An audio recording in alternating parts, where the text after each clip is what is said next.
Salam əleykum, mənim əziz vətəndaşlarım. Kim bilmir, qoy bilsin. Məni 2007-ci ildə getmişəm iş dalıycan Rusiyaya. Miqrasiyon slujba tutub və spetspriyomnika məhkəmə qərarı ilə yerləşdirilib. Baxdım, gördüm ki, orada məndən başqa illərlə oturanlar var. Bütün dünyadan gələn qonaqları necə qarşılayırlar? Bir otaqda 14 nəfər, yeməyi, tualeti açıq, necə orada insan qala bilər? Gör, indi o boyda Rusiya o qədər milləti necə incidib? Mən də 2007-ci ildə məni saxladılar. Ona görə ki, rus dilini bilirdim, qanunları bilirdim. Məni oradan çıxartdılar. Amma vətənimə göndərə bilmədilər ki, pasportum Sovet idi. Mən bomж kimi qalırdım orada. Yəni, mənim hökumətim məni qəbul eləmirdi ki, mən departiya deyirəm, Schwarzenegger deyirəm, məşhur adam deyirəm, kasıb adamam. İndiyəcən mənim vətənimdə 50 iləm, yoldaşım birinci qrup 50 ildir. Bir hökumət qurumlardan köməkliyi yoxdur. Hər yerə müraciət eləmişəm, kömək eləmirlər. 2009-cu ildə təzdən məni tutdular, 4 ay saxladılar, dedilər səni incidəcək, belə eləyəcək, sən nöşq etməmisən vətənimə, hökumət bu qədər xərc çəkib.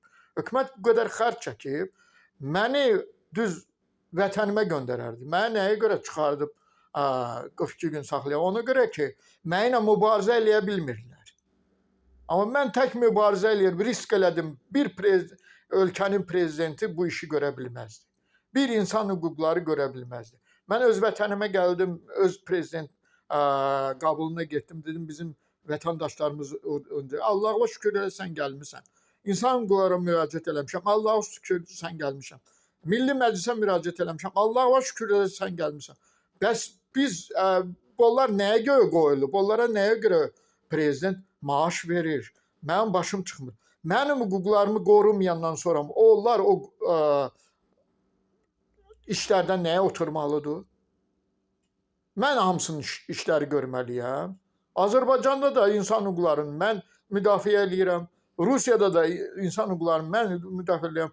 Amma bir şey tələb eləyəndə ki, Nobel mükafatı mənə qanundan düşür, milli qəhrəman qanundan düşür, ölkə qəhrəmanı düşür, qoy dünya insanları görsün ki, o qəhrəman kimdir ki, Rusiya boyda ölkəni qan utdurdu. Korrupsiyanı yığışdırdı. Heç bir adam onu eləyə bilməzdi. İndi orqanlar da baxır da, əgər mən yalan deyirəmsə, yoxlasınlar. Həqiqətən mən bu işi görmüşəm. Daxili İşlər Nazirliyində demişəm, polisdə demişəm, prokuraturaya demişəm, hər Milli Məclisdə demişəm. Heç hamısı gülür, elə bir mən dəliyəm. Özləri dəlidirlər. Və bu insan bu qədər iş görüb, bunların yerinə iş görüb.